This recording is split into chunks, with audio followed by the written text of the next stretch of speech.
Just wanted to, first of all, thank you all for your faithful support and prayers throughout the years. It's been a long time, as Pastor Andy said, probably over 25 years. So I am grateful for that continued support, and I love getting emails from different people in the congregation. It's always good to have those encouraging words. I'm not great at writing back, unfortunately, but I do enjoy reading an email that says, "Hey, I read your prayer letter." The prayer letter app that I use, Common MailChimp, and sometimes it gets discouraging because it gives you the lowdown on who read your letter and who didn't. So if you didn't read my letter, I know you didn't read it. But it's always encouraging to get an email back saying, "Hey, I read your letter, I'm praying for you," or whatever. And I just appreciate those who are in the congregation that do that. I just wanted to give those people a shout out because I do appreciate it. Just a little bit about our ministry. If you are not familiar, it is called Energes Mission International. Back in 2012, my husband and I felt the calling, the passion to work with pastors, leaders, and laymen in developing their talents and gifts in ministry. And so what we do is we teach, train, and provide resources to those pastors, leaders, and laymen. Originally, when we started in 2012, before that, we were working in Nicaragua with a different organization, but the focus was a little bit different, and we really felt a passion for what God had called us to do, and so we decided to start this organization. And God gave us a beautiful piece of property, and we moved in 2014 out to a town called Didiomo, which is about 45 minutes from the capital city, southwest of the capital city of Managua. The town of Didiomo it's a small town, but we do have a gas station. Actually, we have 2 gas stations, and we have 2 ATMs, and we have a grocery store. So it's not, all the towns around us do not have any of that, so we feel privileged that we got all those things in our little town. But when we moved there, I remember people, were our friends in Nicaragua, they'd say, "Oh, where did you buy property?" And we'd say, "Oh, Didiomo." And they were like, "What? You're moving to Didiomo? That's the city of witches." And we didn't know that, but God did, and he called us to be a light in that community, and we were just excited to see what God was going to do. So from 2012, that was our focus. And in 2021, my husband passed away. He had liver cancer. He died of sepsis, but we had found out that he had liver cancer about a month and a half before that. And it was his prayer that God would take him with no pain. He didn't want to go through the whole cancer thing, and God answered that prayer, and he was good. And so in 2021, we really felt a hole in the ministry as far as pastoral training. We continued to do what we were doing, and in a few minutes we'll watch a video, and it just shows the life of what we do on a weekly basis.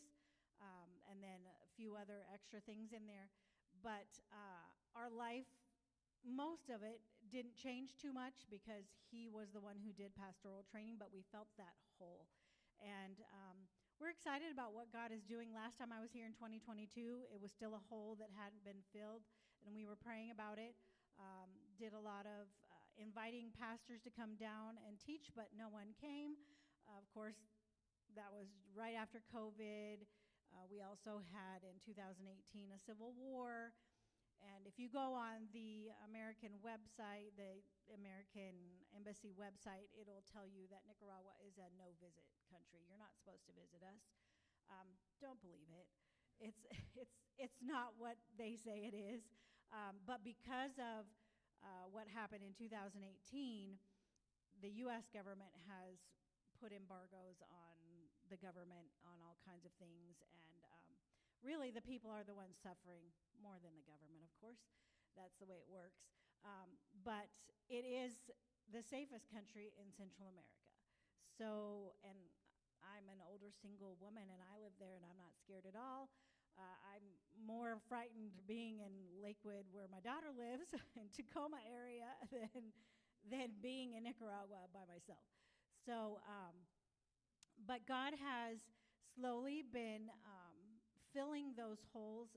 Back in 2023, someone that I knew from one of the churches that supported us started, he came on staff. My brother is a pastor in Puyallup, Washington, and he came on staff at my brother's church. Unbeknownst to me, I didn't know that he had switched churches, but he came down to Nicaragua with an organization that was going to start training pastors in Nicaragua. And he invited me to come to the presentation that they were doing to see if our pastors were interested. And when I got there, it happened to be all the pastors that my husband had been working with were there. So that was exciting for me, and I think it was good for them also to see that I was there, kind of, saying, this is a good ministry, this is a good place to be. And so they've begun taking classes with this other ministry. And then this year, one of the young men that accepted the Lord with my husband back in high school, he's now in his 30s, and he and his wife were missionaries with Word of Life Ministries. They went to Word of Life Bible Institute in Argentina, came back to Nicaragua, and were working with Word of Life, but they really felt a passion for pastors. And so they resigned from Word of Life the end of last year, 2024, and are looking to see what God has for them. So they've been working a lot with us and the pastors that we work with, just visiting them. His passion isn't necessarily to teach them, it's to come alongside them and be there for the emotional support, for the just counseling, for whatever they need. In Nicaragua, most of the pastors have never had any type of training. They're pastors because they feel the call to be a pastor, but they've never had any type of training, most of them. And so that's kind of what what we had seen and what we wanted to, that hole that we wanted to fill. So we're excited about that. You can pray. We're kind of feeling it out to see if it's a good fit, if he wants to be part of us, if we want to work alongside him. But his name is Javier, and his wife is Scarlett. They have 2 little boys, and he's been out there quite a bit while I've been here in the States, I guess, helping out, because our staff consists of 4 people, and it's just myself, my daughter Lexi, who was with me back in 2022 when I came, if you remember her, and she got married in 2023 to Kelvin, and he's Nicaraguan, and so they work with me. And then we have another young man named Eric, who is one of my daughter's best friends, and he also works with us. He's 28, I think. Is that how old he is, Lorena? 28? So there's only a few of us, and they're young, and so it's exciting to see how God is raising this staff up. I've had a lot of people ask, so what are some of your prayer requests? And one of them is that God would bring more staff, obviously. But at the same time, I just enjoy watching God work, because as you'll see in the video, it's a big piece of property. It's 5.2 acres. There's only the 4 of us. We don't hire out people to keep our property. We have a general contractor who builds, and he does maintenance if something happens that we can't fix. I'll call him and say, hey, Eddie, we need you to come fix this, and he always comes and does it. But the 4 of us are the ones who pretty much do everything, which is way more than we can do. So we know that it's God working, not us. And so it's exciting to be able to say that and see that. And it's kind of like, do I really want more staff? Because I really like just knowing it's God and not us. But you can pray for that. You can pray for more staff. We have, along with Javier, he has several people that he is training to be leaders and to work in different activities. And so when we do an activity, he brings his people with him, and they're, putting in the practice of ministering and doing things like that. And so who knows, maybe God will be raising up some of them to be part of our staff as well. So let's watch the video. It is 6.5 minutes. They say that a picture is worth 1,000 words, so I feel like 6.5 minutes of pictures is a lot more than I can say. So hopefully that'll give you a good idea of what we're doing, what is going on, and then I'll talk a little bit more about what we're doing, and then give a time for questions if you have any. Hopefully the video will stir up a few questions, and it won't be total silence here. In a world that stands divided, I have decided. In a world that stands divided, I have decided. With my hands and my feet, with my heart and my voice, I will follow Jesus. With my life and my song, I have made this my choice. I will follow Jesus.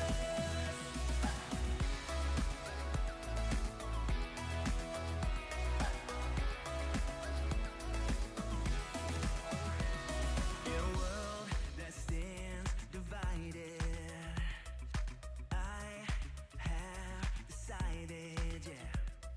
In a world that stands divided, I have decided. With my hands and my feet, with my heart and my voice, I will follow Jesus. With my life and my song, I have made this my choice. I will follow Jesus. No, no turning back. No turning back. No, no turning back. No turning back. No, no turning back. No turning back. No, no turning back. No turning back. In a world that stands divided, let the church stand united. If you're with me, let me hear you say, I have decided. With my hands and my feet, with my heart and my voice, I will follow Jesus. With my life and my song, I have made this my choice. I will follow Jesus. No, no turning back. No turning back. I have decided. No, no turning back. No turning back. I have decided. No, no turning back. No turning back. I have decided. No, no turning back. No turning back. No, no turning back. No turning back. No, no turning back. No turning back. No, no turning back. No turning back. No, no turning back. No turning back.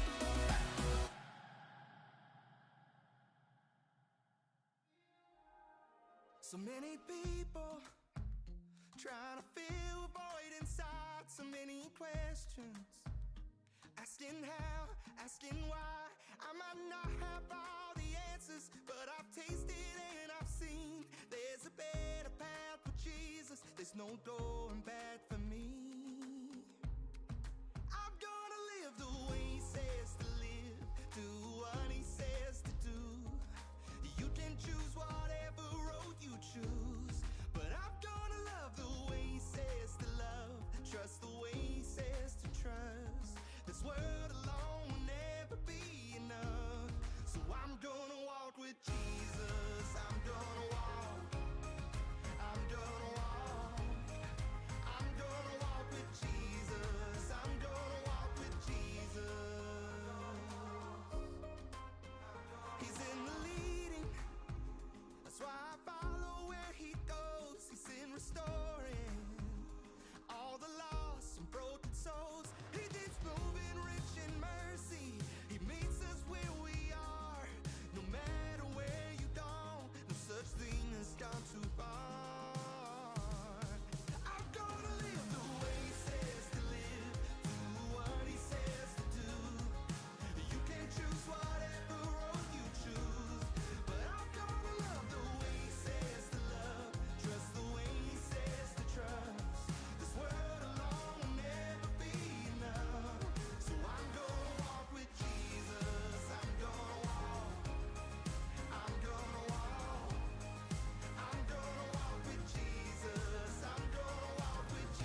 So that's just a little bit of what we do on a weekly basis.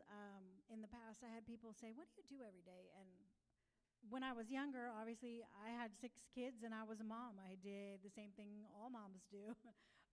Now it looks a little different. Now all my kids are gone. One is with me, as you saw, Lexi and her husband Kelvin, in Nicaragua. But life has changed a little bit. So that's just a little bit of what we do on a weekly basis, on a daily basis.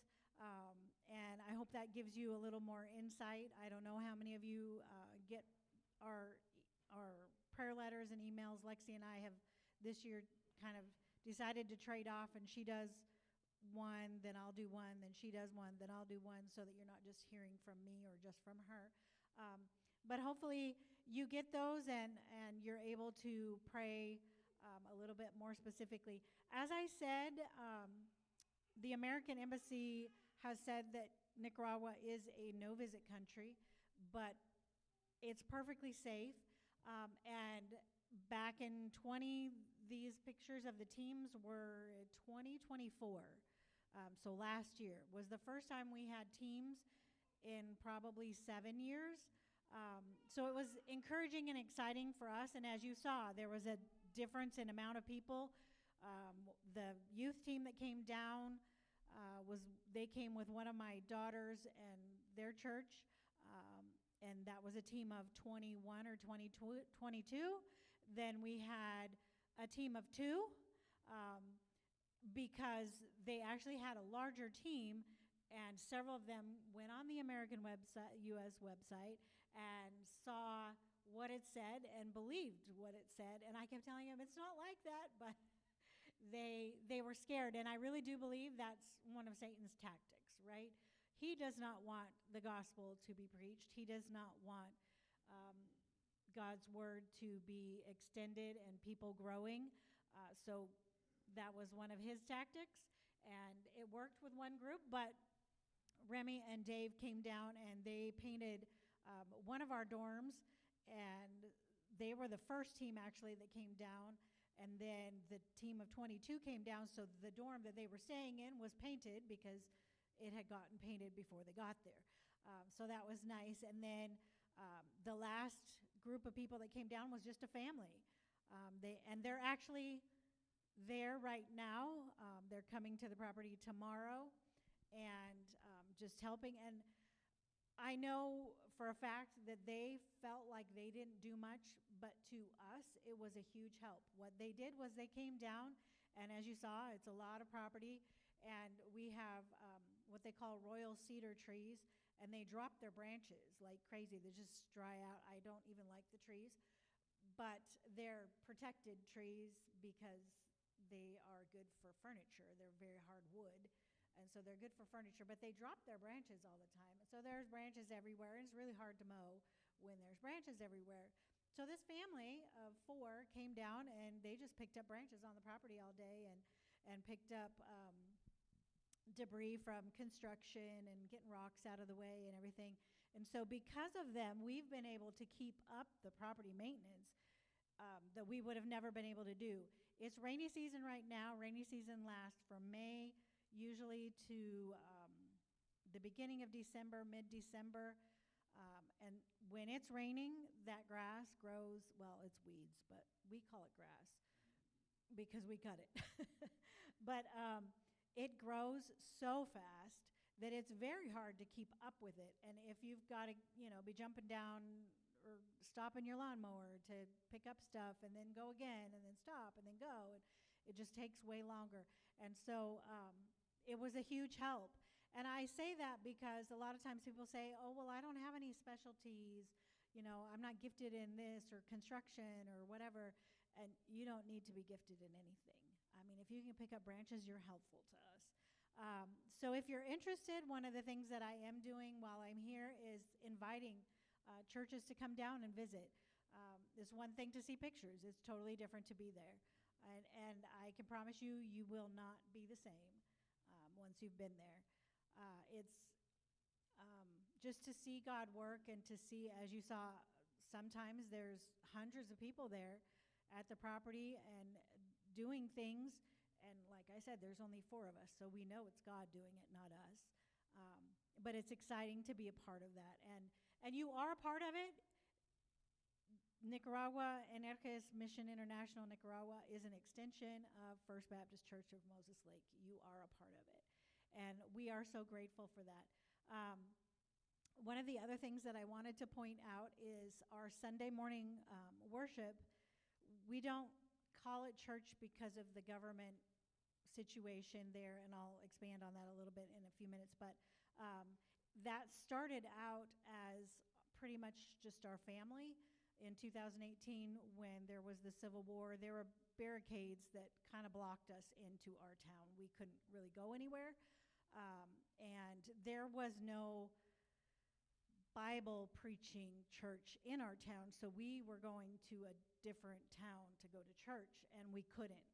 And my husband had been sort of having a little argument with God about whether or not we needed to start a church where we lived. And then when the Civil War happened and we were stuck in our town, he said, okay, God, I guess you're telling me I need to do this.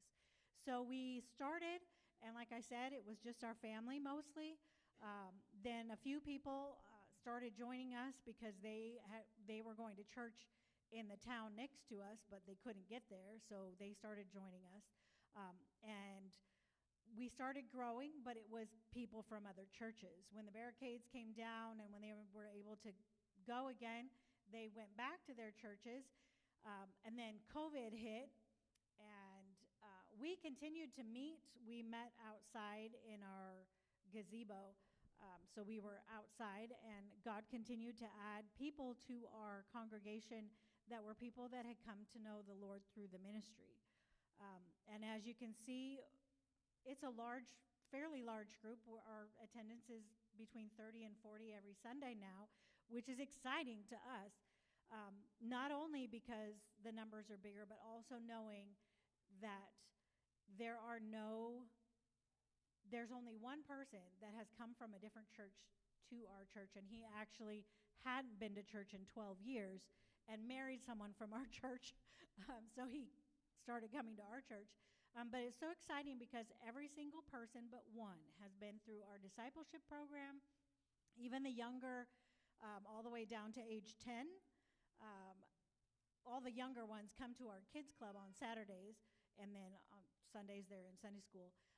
But it's so exciting to see them just growing and their roots getting deeper, and them becoming part of the church and teaching Sunday school and just helping out with youth groups. Several of our young adults that have come to know the Lord and grown and been baptized, gone through discipleship, are now youth group leaders and kids club leaders. And it's just so exciting to see how God continues to work in their lives.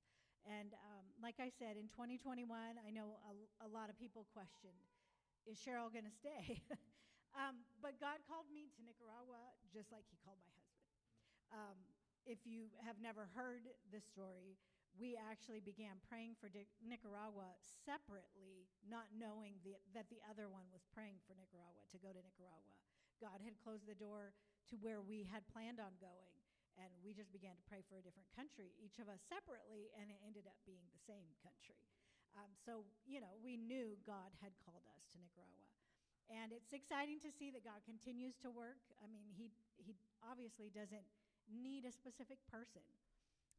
At another church I was at, they had said, we wondered what would happen because if you knew my husband, he was very outgoing. He was very enthusiastic, and I was kind of the quieter one behind the scenes.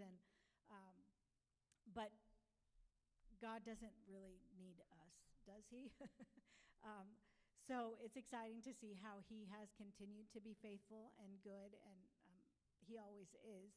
And I don't know why that surprises me, but it's so exciting to see that. I said I was going to expound a little bit on the government situation, just because you may wonder, well, why is the U.S. government saying that? There have been several things that have happened in the government itself. It is pretty much a dictatorship in Nicaragua, but they don't dictate we can preach the gospel anywhere.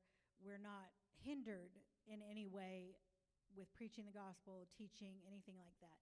They have been more strict on, if you have large groups of people coming, they kind of watch what's going on. They're making sure you're not into politics, because when the Civil War happened, they claimed that a lot of nonprofits were receiving money to go against the government.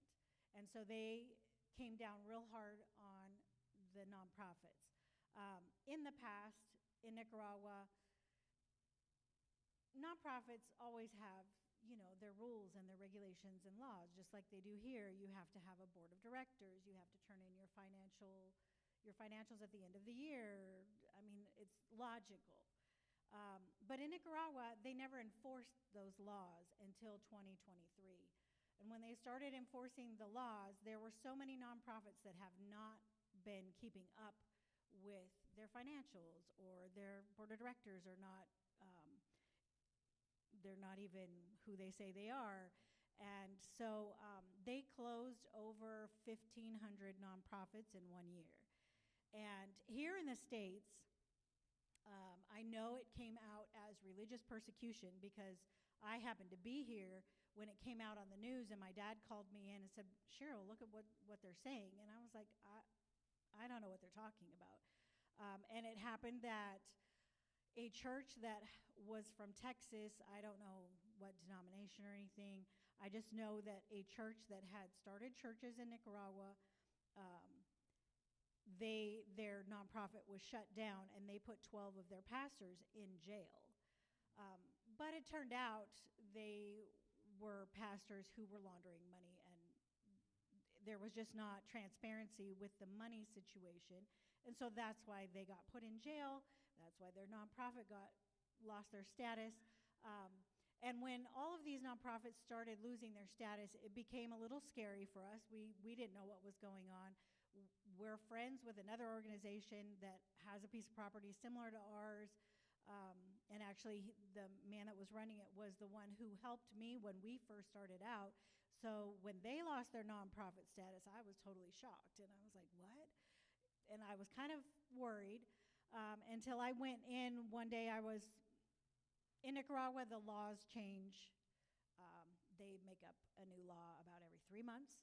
And so I was turning in some paperwork that they had asked for.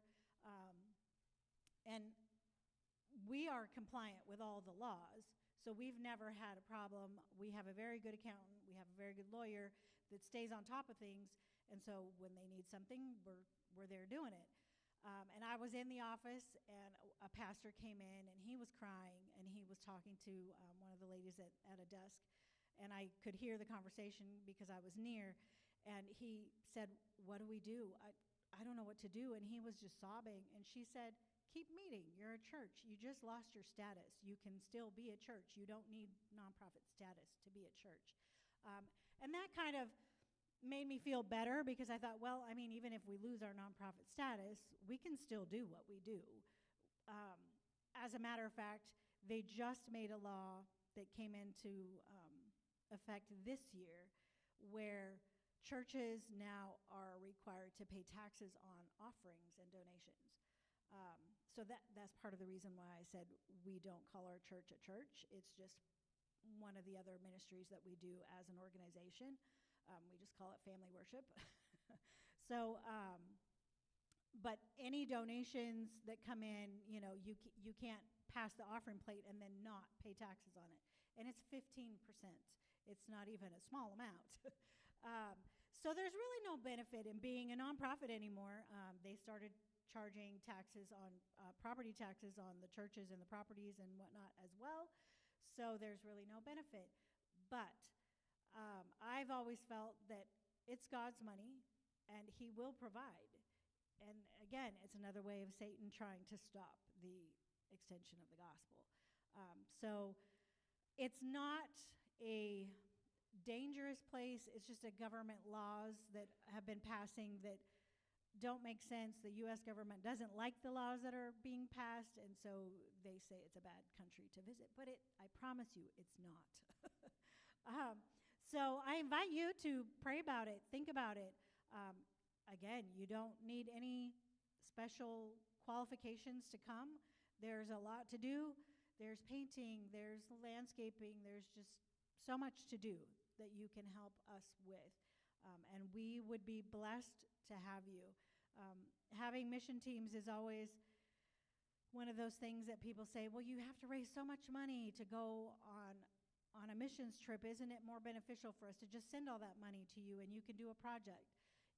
It may be more beneficial in the sense of you might see more, you might see a bigger building or something done faster or whatever. But what really matters is our hearts and what God is doing amongst us, not so much what he's doing with buildings or things like that. And definitely when teams come down, it's a two-way street. People are always blessed to come down to see what it is that's going on, to be a part of it. But it's also encouraging to us. Like I said, as only 4 of us, it's always encouraging to have more people alongside us, helping us, and knowing that those people are praying for us and just making those connections and just being a family, right? It's always nice to have family come visit.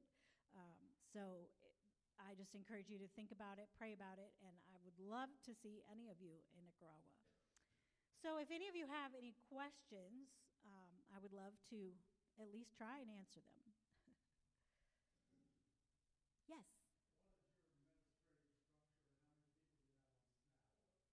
We have 4 people. I am the legal representative, so I'm the one who does all the paperwork, anything that has to do with office stuff, website. I do all of that as well. I have to do all of that, and then I also do all, as you saw, everything else. And then my son-in-law, Kelvin, and Eric are both in charge of the youth ministry and all of the discipleship program. They take care of making sure that everyone is being discipled and getting connected. And also through the church, they do the youth group and the church family worship. They're in charge of that. And then my daughter, Lexi, is in charge of Kids Club, so anything that has to do with the kids, she's the one planning that. So I'm kind of back making sure it gets done, but it gets done. So yeah, and it's just the 4 of us. Yes, we do. So our nonprofit is established here in the U.S., so we're actually a foreign nonprofit for Nicaragua. But in Nicaragua, they have us as a foreign nonprofit. But our board is here. We have 1 person here in Washington, 1 in Texas, 2 in Texas, 1 in California, and then myself as part of the board. So yeah, we do have a board. It's required by law. Yes? So who all lives in your dorms, and when you have teams come, are they able to stay in your? Yes. Our dorms were built specifically for our conferences. For example, this month, well, no, not this month, we're still in June. In July, we have a youth retreat. So we have different churches coming with their youth, and they will stay in the dorms during the weekend that they have the retreat. And so our dorms were built for those type of things, for the conferences, the retreats, things like that, and for short-term mission teams. So, for example, when these teams came down, they stayed in our dorms. We have 2 dorms, 1 for guys and 1 for girls. We also have classrooms, which I was told for this youth retreat, they're using the classrooms as well, because we have 3 classrooms, and our classrooms also have bathrooms and showers. So they can stay there as well, and we have extra mattresses and things, so I guess they're using that too, so I guess there's going to be a lot of kids.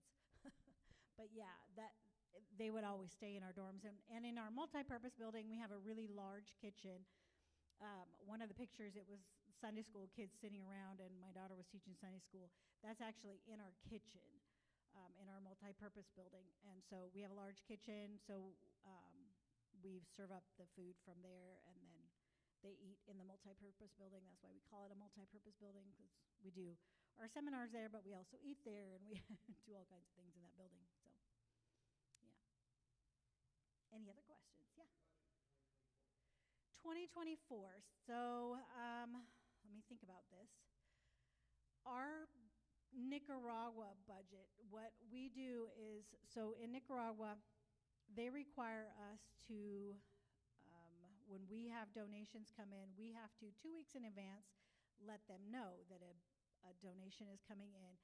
So our financial guy here does it once a year so that we don't have to pay several times to do it. I think actually, I could tell you 2025. I don't remember 2024.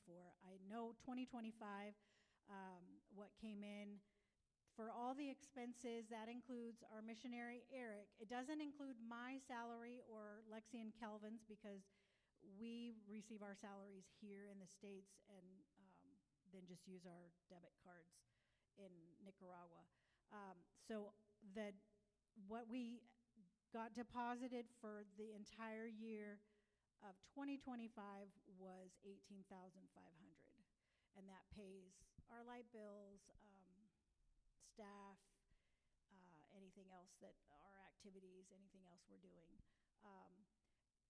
I think that's part of the reason why we also don't have the government breathing down our necks, because we're not a big organization that's bringing in a lot of money.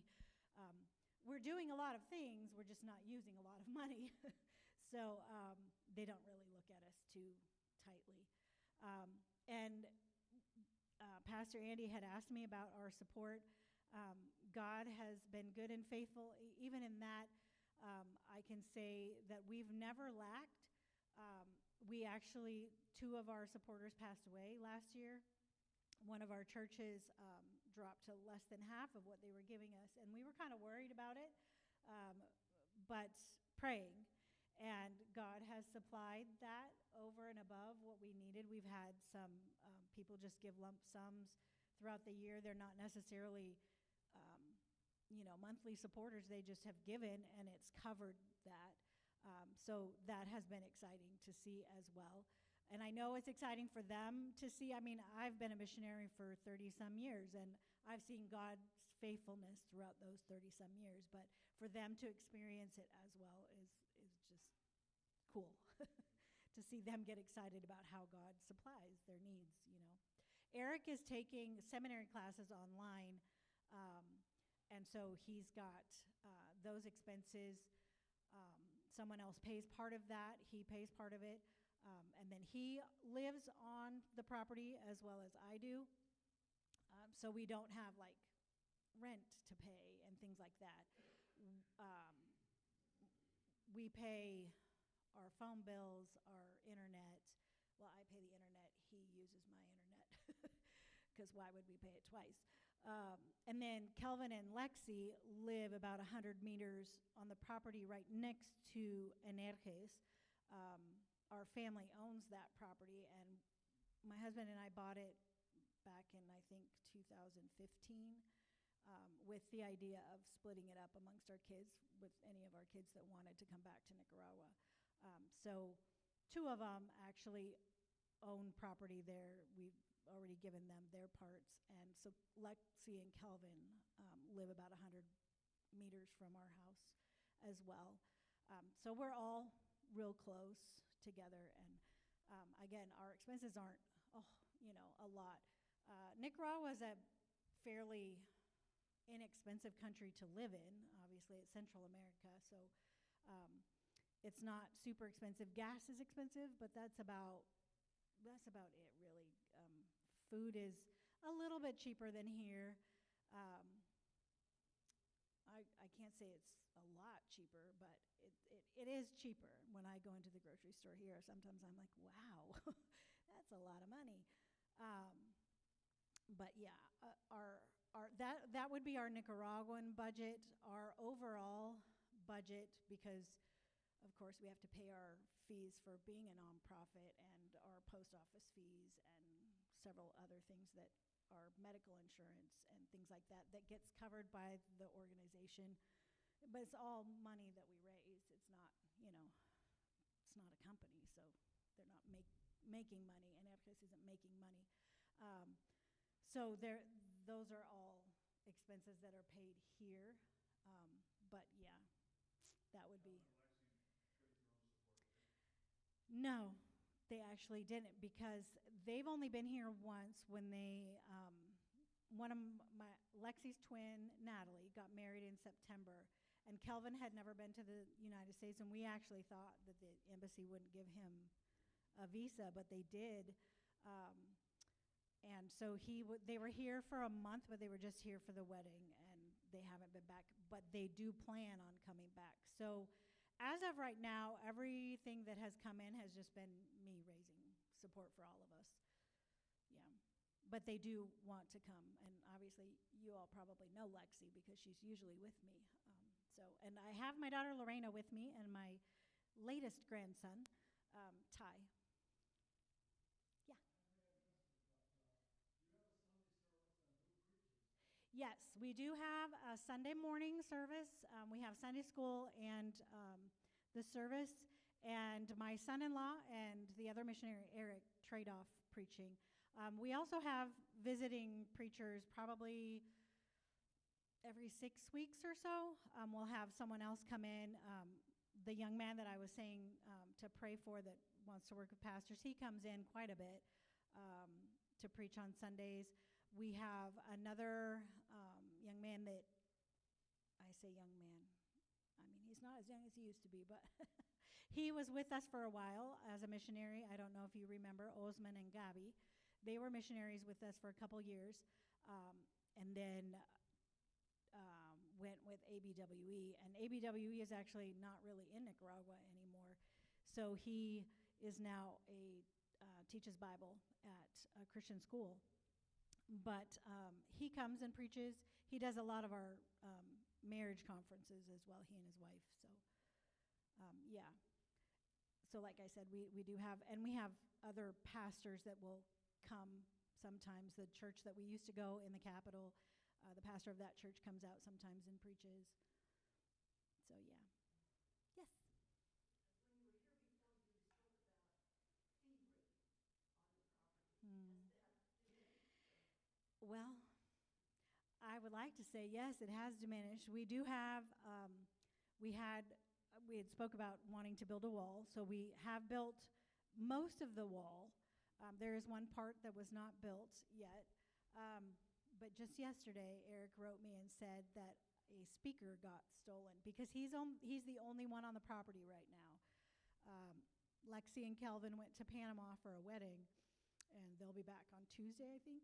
And so he wrote yesterday saying that so on Saturday mornings we have kids club, and we take our truck out and go and pick up the kids in the neighborhood. And while he was out picking up the kids in the neighborhood, one of the other guys that was there helping had gone up to one of the houses to get something, and while he was gone, someone stole our speakers. So again, I would like to say that it doesn't happen, but they must have known he was the only one there. That's my guess. Had to have been someone known. Okay. Is there a clock somewhere? I don't even see a clock. So if you have any other questions, you can come up and ask me. I'll be around. I'll be around all week, actually. So.